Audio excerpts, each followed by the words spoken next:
Serat paling terkenal, serat Kolotida. Kalau di Jayabaya, di Jangka Jayabaya itu sebutannya bukan Kolotida tapi Kolobendu.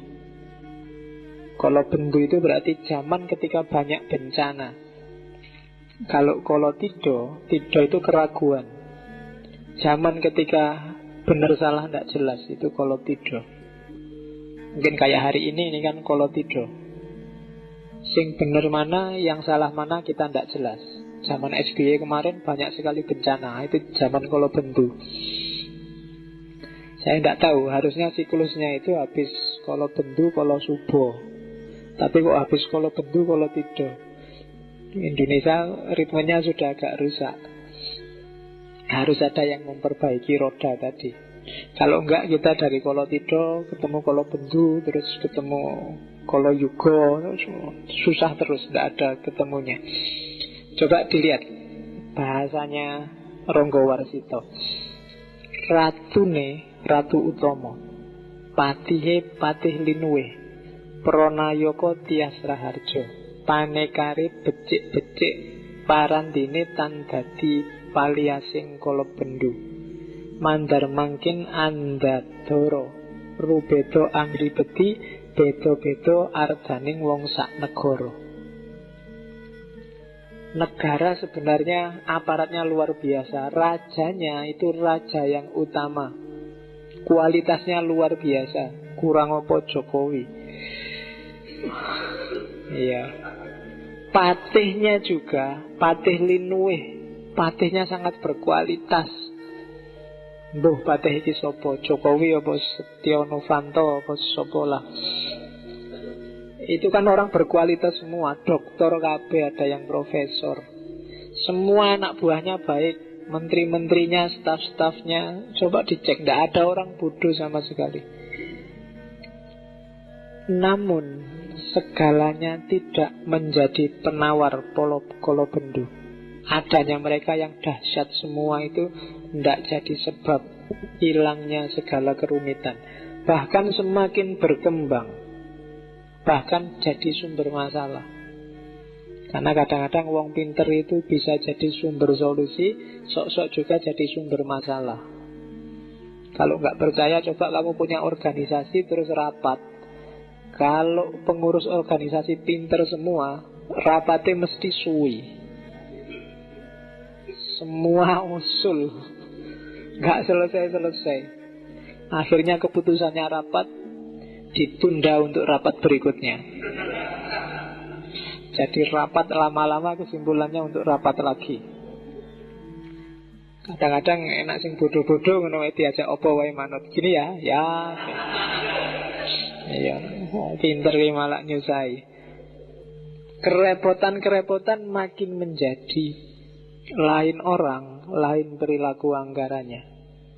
Yang mahasiswa punya anggarannya sendiri, yang dosen punya anggaran murkanya sendiri, yang buruh punya anggaran murkanya sendiri. Jadi kejahatan ada levelnya sendiri-sendiri. Kejahatan level menteri, kejahatan level ketua DPR, kejahatan level wapres, kejahatan level mahasiswa. Semua punya gaya sendiri untuk anggaran murka. Itu zaman Kolotida. Dan ini yang bikin sumpek Ronggo Warsito. Zaman dia, ketika dia tadi dipepet habis-habisan oleh Pakubuwono IX. Kata dia, amenangi zaman edan, ewuh hoyo ing pambudi. Melu edan nora tahan, yentan melu anglakoni, boya kaduman melik. Kaliren wekasanipun. Dilalah karsa Allah, bekja-bekjane wong kang lali, luwih bejo kang eling lan waspada. Ini bait yang paling terkenal dari Ronggo Warsito. Mengalami zaman edan memang serba repot. Ikut edan tidak sanggup. Kalau tidak ikut, tidak mendapat apapun juga. Bahkan bisa kelaparan. Namun sudah menjadi kehendak Tuhan. Betapapun untungnya, bagaimanapun beruntung orang yang lupa, lebih beruntung orang yang senantiasa ingat dan waspada. Ini pujangga yang bisa kayak gini. Kalau kita agak susah. Kalau kita nggak korupsi karena nggak ada kesempatannya. Ya. Jadi Ronggo Warsito mengeluh, zaman edan, kalau saya ndak ikut edan, ndak kebagian apa-apa. Tapi kalau saya ikut edan, nggak tahan aku. Kalau aku ndak korupsi, terkucil aku. Tapi nek aku korupsi, ndak kuat. Kalau kita kan nggak. Kalau kita nggak korupsi, terkucil aku karena nggak ada kesempatannya. Kalau dapat kesempatan, ngalah-ngalahi yang kemarin korupsi. Jadi zaman edan bagi orang baik-baik pakai bait ini. Bagi para pujangga yang jernih, dia pakai bait ini. Saya tidak tahu kalian layak nggak pakai bait ini. Karena biasanya ganjelannya yang bagian itu tadi, melu edan ora tahan. Ya kan, opo iyo kalau kalian ikut edan tidak tahan. Jangan-jangan DNA-nya sudah DNA edan. Ketika tidak edan kamu nggak kuat. Harus edan. Karena kalau para pujangga alasannya ndak kuat aku. Jadi ya iso wae dia ikut edan tapi ndak kuat saya edan. Tapi kalau ndak ikut kok ya ndak dapat jatah apa-apa, terpinggirkan. Tapi sudahlah, ikut sesuai kehendaknya Allah. Karena sesuai kehendaknya Allah itu seuntung apapun orang yang edan pasti lebih untung orang yang ingat dan waspada. Itu penjelasannya panjang lebar di banyak buku ada. Kontekstualkan dengan hidupmu sehari-hari. Jadi enak-enaknya kamu nakal ngedan, lebih enak kalau kamu ingat dan waspada. Oke, terus ini nasihatnya. Gimana sih kalau di zaman edan itu? Ini sebenarnya bukan terusannya, tak potong-potong baitnya, tak ambil yang pas. Sakadare linakonan mung tumindak moro ati anggretan dadi perkara. Karono riwayat muni ikhtiariku yekti pamilihing reh rahayu sinambi budidaya kanthi awas lan eling kanthi kaesti antuo parmaning sukma. Lah terus kalau zaman rusak kayak gini kita harus gimana? Diem aja, pasif, ngelawan juga mesti kalah, kita kalah power. Katanya Ronggo Warsito, ya sudahlah, jalani saja sekedarnya, sak isamu, sak mampumu. Sekedar menghibur hati, menjalankan tanggung jawab, asal tidak menimbulkan persoalan. Lakukan aja sejauh yang jadi tugasmu. Jangan aneh-aneh. Karena ada riwayat mengatakan ikhtiar itu wajib. Jangan diem aja, kamu juga harus kerja. Yang PNS, yang mahasiswa, apalagi mahasiswa negeri.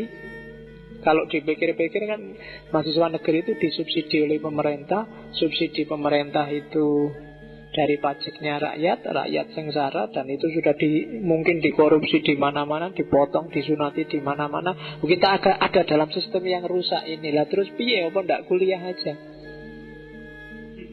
Apa ndak usah kerja aja? Susah aku ndak boleh jadi dosen aja misalnya. Terus mau ngapain? Katanya Ronggo Warsito, ya sudahlah, jalani aja kewajibanmu apa adanya, asal jangan bikin yang aneh-aneh yang nambah persoalan. Ikhtiar itu wajib, namun juga harus milih jalan yang baik. Kamu juga jangan ikut ngedan dan ikut rusak.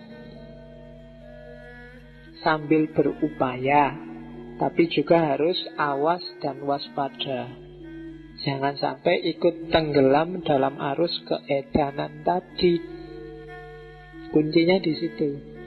Jangan pasif, tapi juga jangan ikut edan. Lakukan tugasmu. Mahasiswa tugasnya belajar, ya belajar yang baik. Yang dosen ngajar sesuai kapasitasnya. Jangan ikut-ikutan edan, sehingga akhirnya kita bisa dapat berkah dari Allah. Itu serat Kolotido. Ini sama, serat Sabdo Jati, isinya mirip. Zaman rusak. Jadi bagi yang bijaksana sangat gelisah dalam hidupnya. Kalau dia meniru, hidupnya menderita. Kalau tidak meniru, hidupnya menderita. Kalau meniru, hidupnya akan hina. Hitungan saya 4 apa 5 seratnya Ronggo Warsito itu mengeluhkan zamannya, karena dia ngalami ketika mulai Pakubuwono kerjasama dengan Belanda dan rakyat yang sengsara. Dan mungkin karena gayanya ini nanti dia termasuk yang diincar oleh Belanda. Oke, ada solusi lagi dari Ronggo Warsito. Kapan sih zaman ini selesai? Waluyone benjing yang wis ono wiku, memuji ngesti sawiji sabuk lebu lir majnun, galibetan tudang tuding anacahaken sakehing wong. Selesainya zaman itu besok kalau muncul wiku yang memuji ngesti sawiji, bersabuk debu seperti orang gila, hilir mudik menunjuk sana sini, menghitung banyak orang.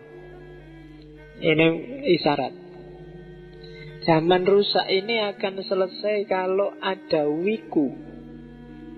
Wiku itu di Indonesia kadang diterjemahkan pendeta, tapi sebenarnya maksudnya biksu.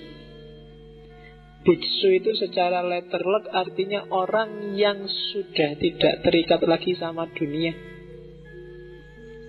Biksu itu kan pakaiannya aja kuning-kuning, dia tidak pernah memperhatikan bajunya ganti merek apa, fashion show apa, enggak. Dia bajunya kayak gitu terus. Dunia nggak menarik lagi. Makan juga dari minta-minta, dikasih orang, dan kadang-kadang campur gitu. Mungkin yang dari sini ngasih rawon, tiba-tiba di sana ngasih pecel, yang di sana itu bisa campur jadi satu, dan bagi dia nggak masalah. Karena dunia sudah dia nggak jatuh cinta lagi sama dunia. Itu wiku. Jadi zaman rusak ini akan selesai kalau besok sudah ada pemimpin yang tidak silau oleh dunia. Pemimpin Satrio Pinandito. Jadi satria yang pendeta, yang biksu, yang tidak ngincer dunia, juga tidak tergoda oleh dunia, yang memuji ngesti sawiji, yang fokusnya, yang dia puji, yang dia jadikan konsentrasi adalah ngesti sawiji, kesejatian yang satu. Yang dia takuti, yang dia gandoli hanya Tuhan, hanya Allah, bukan yang lain. Kalau ada pemimpin yang seperti itu, alamat zaman akan segera waluyo, segera sembuh kekacauan ini. Bersabuk debu seperti orang gila. Maksudnya apa? Karena dunia tidak lagi bikin dia tertarik, maka dia kayak orang bersabuk debu. Jadi tidak wow, jadi tidak, sangat sederhana. Jadi orang ini kadang-kadang disebut seperti orang gila. Jadi harusnya presiden itu jas-jasan, pakai dasi, wangi-wangian, gayanya kayak orang kaya, pesawatnya, mobilnya merek apa, tapi dia sudah nggak kepincut sama itu semua. Sederhana.